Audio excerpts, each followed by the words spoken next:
दुर्लभम त्रयम एवैतत् देवानुग्रह हेतुकम मनुष्यत्वम मुमुक्षुत्वम महापुरुष संश्रयाः. दुर्लभम त्रयम एवैतत्, तीन गोष्टी खूप दुर्लभ आहे. देवानुग्रह हेतुकम, देवांची कृपा असेल तरच मिळेल. सगळ्यात पहिले मनुष्यत्वम, हा मनुष्य जन्म मिळणे. दुसरे मुमुक्षुत्वम, मनुष्य जन्मामध्ये मुक्तीची अभिलाषा ठेवणे. आणि तिसरं आहे महापुरुष संश्रयाः, महापुरुषांची संगती मिळणे. हे देखील ह्या जगामध्ये दुर्लभ आहे. तर ह्या तीन गोष्टी अतिशय दुर्लभ आहे आणि आपलं सौभाग्य आहे, आपल्याला तिन्ही मिळालेले आहेत. आपल्याला मनुष्य जन्म मिळालेला आहे. कुठे ना कुठे भगवंतांना प्राप्त करायची थोडीशी अभिलाषा हृदयामध्ये आहे. आणि श्रील प्रभुपाद आणि इतर संत मंडळींची आपल्याला महापुरुष संश्रय हा त्यांचा आशीर्वाद आपल्याला कुठेतरी मिळालेला आहे. म्हणजे आपण कुठेतरी देवानुग्रह हेतकम, देवतांचे आशीर्वाद आपल्याला मिळाले आहेत म्हणून आपण इथे आहोत. तसं पाहिलं तर अशा प्रकारे भगवंतांना कुंती माता काळ रूपाने प्रार्थना करते. मन्ये त्वां कालमीशानम अनादि निधनं विभुं समं चरन्तं सर्वत्र भूतानां यन्मितः कली.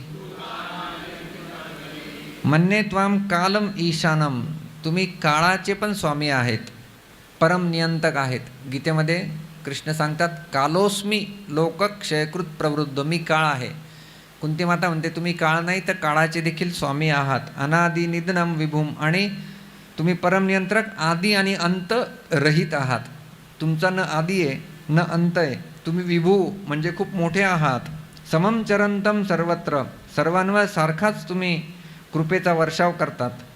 आणि पारस्परिक मतभेद प्राणीमात्रांमध्ये असतात, ते जे आहेत ते लोकांचे सामाजिक बंधनातून उत्पन्न झालेले असतात. तुम्ही त्याचे कारण नाही आहेत.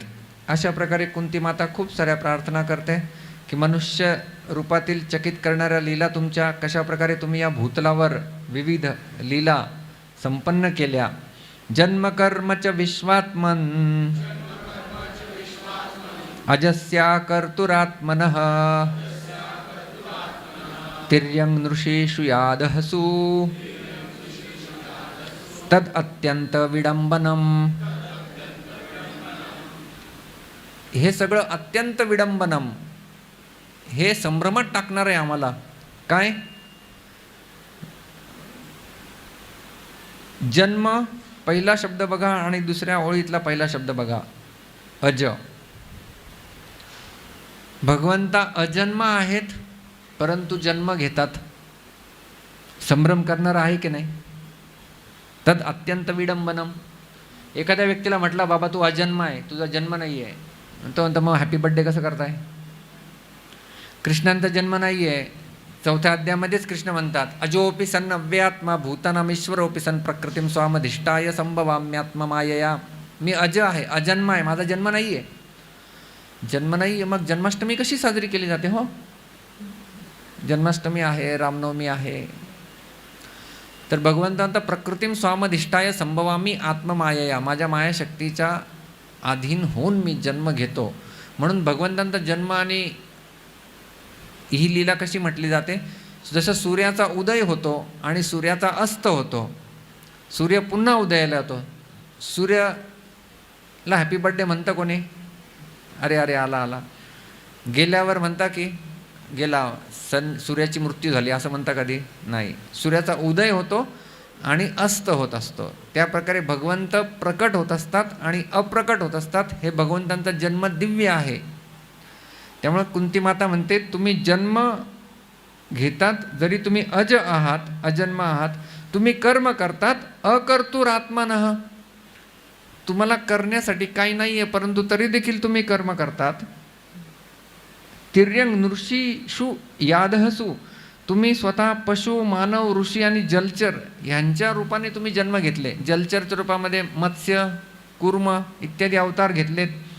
पशु रूपामध्ये कुठला अवतार घेतला भगवंतांनी?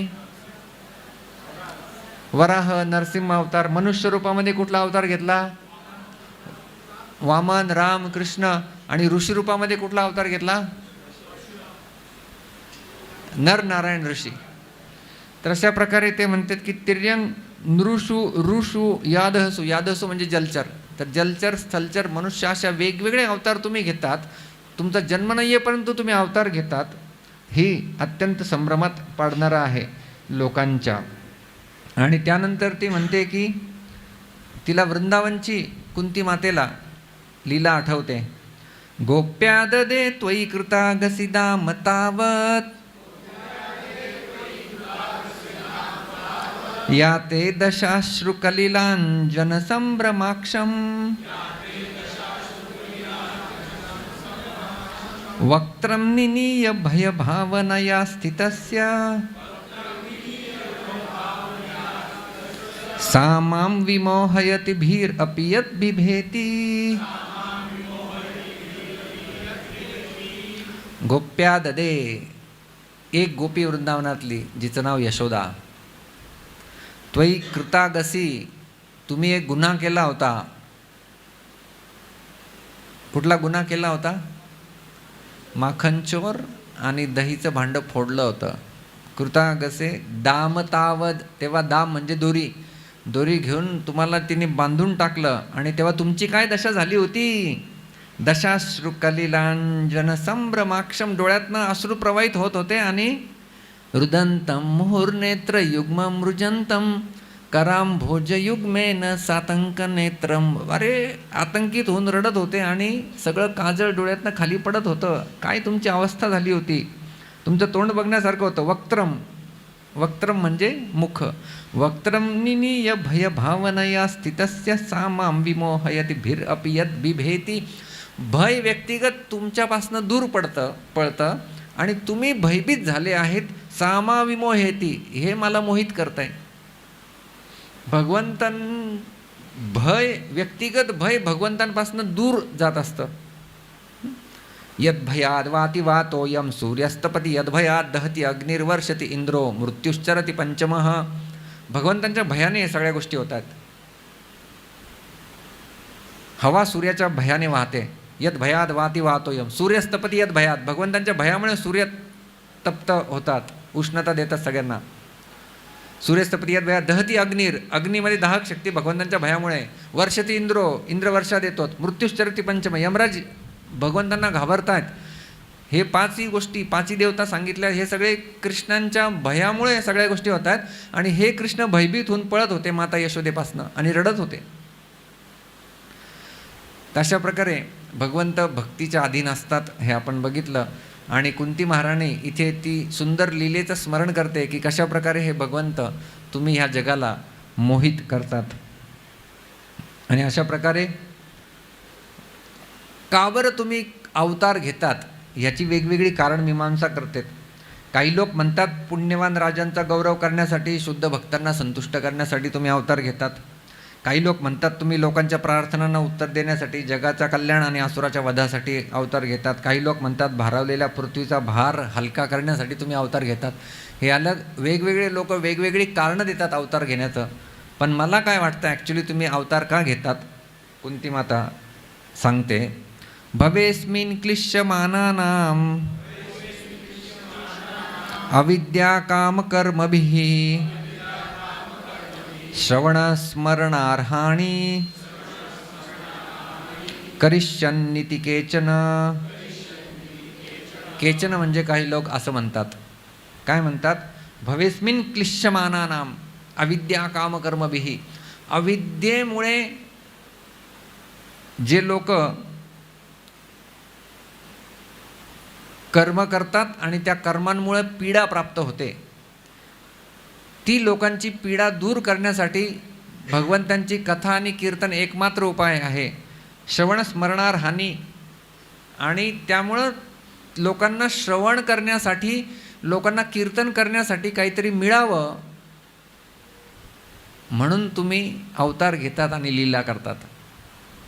म्हणजे अधिक मासामध्ये लोकांना काहीतरी करायसाठी मिळावं, लोकांनी यावं, थोडं ऐकावं, श्रवण करावं. श्रवण स्मरणार हानी, तुमचं स्मरण करावं, याकरता तुम्ही लीला घेत असतात. तर अशा प्रकारे भक्तीचं पुनर्जीवन करण्यासाठी तुम्ही येतात.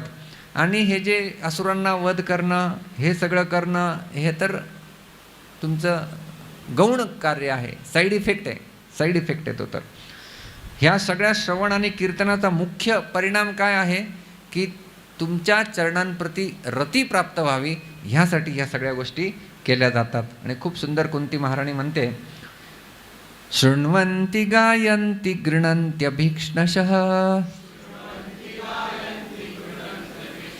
स्मरन्ति नन्दन्ति तवेहितं जनाः त एव पश्यन्त्यचिरेण तावकम् भवप्रवाहो परमं पदाम्बुजम्. जे लोक सतत, कुंती महाराणी म्हणते, शृण्वंती काय करतात, तुमच्या लीलांचं श्रवण करतात, गायंती त्यांचं गान करतात, गृह्णन्ती आणि ते लोक दुसऱ्यांना देखील श्रवण कीर्तन करण्यासाठी प्रेरणा देतात, अभीक्ष्णशः निरंतर, आणि स्मरंती तुमच्या लीलांचं स्मरण करतात. आणि अजून एक विशेष गोष्ट ती म्हणते, नंदंती. नंदंती म्हणजे जेव्हा दुसरे लोक श्रवण कीर्तन करतात त्यांना आनंद घेताना पाहून याला आनंद होतो, त्याला म्हणतात नंदंती.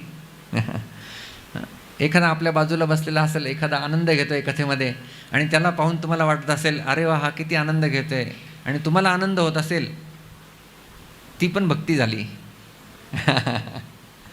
नंदंती तवे हितम जनाः. आणि ते लोकांच्या बाबतीत काय म्हणते ती, त एव पश्यन्ति अचिरेण तावकम. ते शीघ्र रूपांमध्ये पाहतात. काय पाहतात, पदांबुजम, तुमच्या चरणांचं ते शीघ्र दर्शन घेतील. आणि चरणांचं दर्शन तुमचं कसं आहे, भवप्रवाह उपरमम. भवप्रवाह म्हणजे हा भौतिक जगाचा जो प्रवाह चालला आहे, जन्ममृत्यूच्या चक्राचा जो प्रवाह चालला आहे, त्याला उपरमम, त्याला थांबवणारं आहे. त्याला थांबवणारं तुमच्या चरणांचं दर्शन त्याला मिळेल. आणि कधी मिळेल, अचिरेण. चिरंजीव शब्द आपण बघितला, चिर म्हणजे जास्ती काळ, अचिर म्हणजे जास्ती काळ नाही लागणार, जास्ती काळ नाही लागणार, लगेच लगेच त्याला मिळेल. तर भगवंतांचं श्रवण जो करेल, कीर्तन जो करेल, स्मरण जो करेल, आणि दुसऱ्यांना करवेल, आणि दुसऱ्यांना करवताना आनंद घेईल, त्या व्यक्तीला भगवंतांच्या चरणांचे शीघ्र दर्शन होतील, जेणेकरून त्याचा भवसागराचा जो चक्रम चाललेला आहे त्याला पूर्ण विराम लागेल. असा या श्लोकाचा अनुवाद आहे. किती सुंदर श्लोक कुंती माता इथे म्हणत आहेत. आणि त्यानंतर आपल्याशिवाय आमचा कोणीच दुसरा रक्षक नाही आहे. ज्या प्रकारे तुम्ही तर आता इथनं चाललेले द्वारकेला, परंतु एखाद्या मृत शरीरामधनं आत्मा जसा निघून गेला तेव्हा त्या मृत शरीराचा काय फायदा, त्याप्रकारे तुम्ही आता आमच्या जीवनातनं दूर चालले, म्हणजे आम्ही इंद्रियांविना किंवा आत्म्याविना जणू शरीरच आहोत. आणि केवळ आपल्या कृपादृष्टीनेच सर्वत्र समृद्धी प्राप्त होत असते. आणि आता ती म्हणते की आता थोडंसं मला काही मागणं आहे. काय म्हणते कुंती, अथ विश्वेश विश्वात्मन विश्वमूर्ते स्वकेषु मे स्नेहपाशमिमं छिन्दी दृढं पाण्डुषु वृष्णिषु. हे विश्वेश, संपूर्ण विश्वाचे ईश्वर, विश्वात्मन, संपूर्ण विश्वामध्ये तुम्ही व्याप्त आहात. आणि विश्वमूर्ते स्वकेषु मे, आता ते माझ्यासाठी काय मागते, स्नेहपाशमिमं छिन्दी दृढं पाण्डुषु वृष्णिषु. हे वृष्णिवंश आणि पांडुवंशांमध्ये माझी जी आता स्नेहबंधन झालेलं आहे ते आता छिंदी, छिंदी म्हणजे कट करा. हे जे भौतिक बंधनामध्ये मी अडकली आहे ते बंधन आता तुम्ही कृपा करून कट करा, त्याला काटा, छिंदी, छेदन करा त्याचं. तर कुंती महाराणी इथे भौतिक बंधनामध्ये टाकणारे भौतिक संबंध यांचं छेदन करू इच्छिते, न की आध्यात्मिक चेतनेला प्रेरणा देणारे संबंधींचं छेदन आहे. केवळ भौतिक बंधनाचं छेदन इथे ती अपेक्षित आहेत. आपल्याला पण कधी कधी असं वाटत असतं की या भौतिक जगातले संबंध आमच्यासाठी बंधन करतायत. वाटतं असं? कधी कधी फॉर्मॅलिटी म्हणून लग्नाला जावं लागतं. नाही जायचं आहे, इच्छा अजिबात नाही आहे, पण फॉर्मॅलिटी म्हणून करावं लागतं आहे. तेवढा वेळ आमचा वाचला असता. वाटतं कधी कधी असं फॉर्मॅलिटी म्हणून करतो आहे काही गोष्टी, किंवा ही गोष्ट करायला लागते. आम्ही तर भक्ती करतो आहे पण आमची मुलं अजिबात ऐकत नाही आहे, भक्तीच करत नाही. किंवा मुलं म्हणतात आम्ही तर भक्ती करतो, आमच्या आईवडीलच भक्ती करत नाही, त्यांनी केलेलं काय. तर अशा प्रकारे कुठे ना कुठे आपल्याला असं वाटत असतं की हे मला बंधनामध्ये टाकलेलं आहे, हे बंधन आहे माझं. परंतु कुंती माता म्हणते की स्नेह पाशमिमम छिंदे, आमचं भौतिक बंधन नसू देत, परंतु आमचं आध्यात्मिक बंधन असू देत. आध्यात्मिक म्हणजे काय? शेवटी मी पण जीव आहे, तो पण जीव आहे, आणि दोघंही भगवंतांचे अंश आहेत. तर या प्रकारे आपण भगवंतांशी कनेक्शनमध्ये सगळे संबंध बघितले पाहिजे. की जे काही सगळे संबंध आहेत ते कृष्णांशी संबंधित संबंध जेव्हा आपण बघू. एखाद्या आईवडिलांना मुलगा आहे आणि आजकाल काही स्त्रिया मुलांना जन्म देखील देत नाही, कारण की त्या म्हणतात की कोण बंधनामध्ये पडेल. आजकालच्या मॉडर्न IT मध्ये जाणाऱ्या मुली आम्ही बघतो, नको, त्रास नको, कष्ट नको.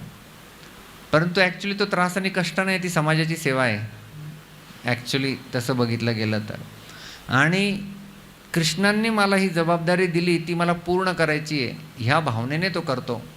आणि तो अकिंचन भावनेने करतो. हे माझं नाही आहे, हे भगवंतांचं म्हणून तो करतो. जसं एखादा बँकेमधला कॅशियर असतो, त्या कॅशियरकडे तुम्ही 10 लाख रुपये जमा केल्यावर तो खुश होणार नाही, आज मला 10 लाख मिळाले. किंवा तुम्ही विड्रॉल केलं मोठं, खूप मोठं 1 करोड रुपये बँकेतनं विड्रॉल केले, तर तो दुःखी होणार नाही, अरे माझे 1 करोड गेले आज. तो तर फक्त ट्रस्टी आहे, ट्रस्टवर दे, त्याने फक्त देणं घेण्याचं काम केलं आहे. त्या प्रकारे ह्या जगामध्ये जीवन जगताना आपण तशा प्रकारे फक्त देवाणघेवाणाचं काम करतो आहे असं समजायचं आहे. कृष्णांनी मला दिलं आहे ते मी देतो आहे, कृष्णांकडनं मी ज्या गोष्टी घेतो आहे त्याप्रती धन्यवाद अर्पण करतो आहे. तर अशा प्रकारचे संबंध आपण ठेवले आणि आपलं वास्तविक लक्ष भगवत प्रेम प्राप्तीकडे ठेवलं आणि या जगातल्या सर्व जबाबदाऱ्या व्यवस्थितपणे पार पाडत गेल्या. त्याच्यामध्ये कुठे कर्मबंधनामध्ये न फसलं. जसं गीतेमध्ये कृष्ण सांगतात, पद्मपत्रम इवांभसा कायेन मनसा बुद्ध्या केवलैर इंद्रियैरपि योगिनः कर्म कुर्वन्ति संगम त्यक्त्वात्मशुद्धये. की लोक काया वाचा मन सगळ्यांद्वारे कर्म करतात, परंतु ते कर्म आत्मशुद्धीसाठी आहे. ब्रह्मण्याधाय कर्माणि संगम त्यक्त्वा करोति यः लिप्यते न स पापेन पद्मपत्रम इवांभसा. की ब्रह्मणी आधाय कर्माणि, भगवंतांना आधार ठेवून ते कर्म केले जात आहेत. ब्रह्मण्याधाय कर्माणि कार्यम कर्म करोति यः, जो कर्म करतोय भगवंतांना आधार ठेवून, लिप्यते न स पापेन, त्याला कुठलेही पाप लागणार नाही, कारण की तो कसं जगतोय, पद्मपत्रम इवांभसा. पद्म म्हणजे कमळ. कमळाचं फूल जसं चिखलामध्ये आलेलं असतं, पण ते चिखलाने आवृत्त होत नाही, प्रभावित होत नाही. त्या प्रकारे भगवंतांचा भक्त हा भौतिक जगाच्या चिखलामध्ये देखील राहत असेल तरी पण तो भगवंतांना आधार बनवून ठेवल्यामुळे त्याचं त्यामधनं उद्धार होणार आहे. त्यामुळं फक्त बंधन बंधन बंधन हा शब्द न वापरता आपण योग हा शब्द वापरला पाहिजे. आपल्या उत्तरदायित्व, आपल्याला मिळालेल्या जबाबदाऱ्या पार पाडून आपण कशा प्रकारे भगवंतांना आधारभूत ठेवून जीवन जगू शकतो याचं उत्तम उदाहरण आपल्याला भागवतामध्ये मिळतं. आणि ठीक आहे, हे बंधन तोडून मग तुम्हाला काय करायचं आहे, तुमची मती कुठे गेली पाहिजे, तर खूप सुंदर श्लोकामध्ये कुंती महाराणी काय सांगते, त्वयि मे अनन्य विषया मतिर्मधुपते सकृत रतिमुद्वहता दद्धा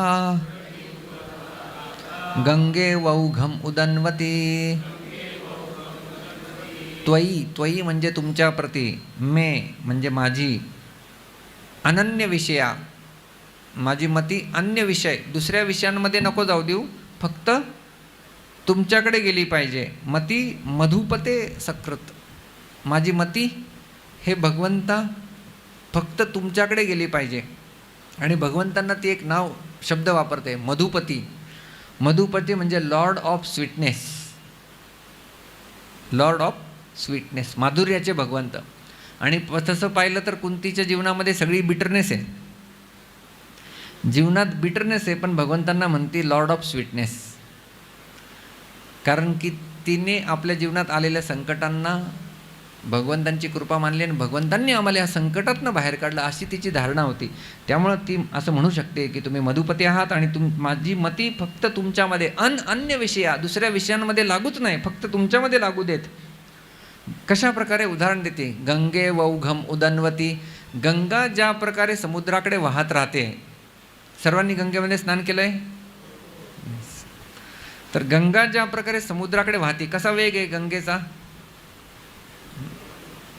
अगदी जेव्हा सकाळी सकाळी बघाल कोण नसेल तेव्हा तो असा भयावह वाटतो ना, प्रवाह भयावह वाटतो.